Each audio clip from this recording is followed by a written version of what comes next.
સૌપ્રથમ વાત ભરૂચની કે જ્યાં સપ્તાહના વિરામ બાદ મેઘરાજાએ અહીં ધમાકેદાર એન્ટ્રી કરી છે।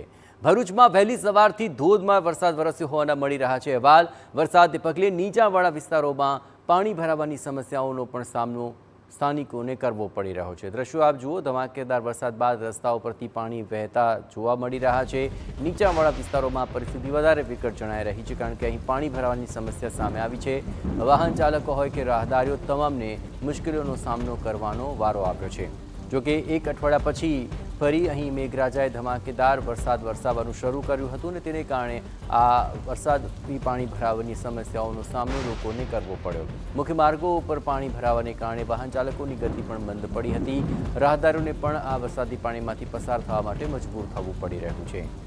વહેલી સવારથી જ ભરૂચમાં વરસાદી મેઘાની શરૂઆત થઈ ગઈ અને તેને કારણે નીચાણવાળા વિસ્તારોમાં પાણી ભરાવાની સમસ્યાઓનો સામનો કરવાનો વારો આવ્યો છે। તો ભરૂચ અને તેની આસપાસના વિસ્તારોમાં અત્યારે વાદળછાયું વાતાવરણ જોવા મળી રહ્યું છે અને તેને કારણે અહીં સર્વત્ર વાતાવરણમાં ઠંડક પ્રસરી ગઈ છે।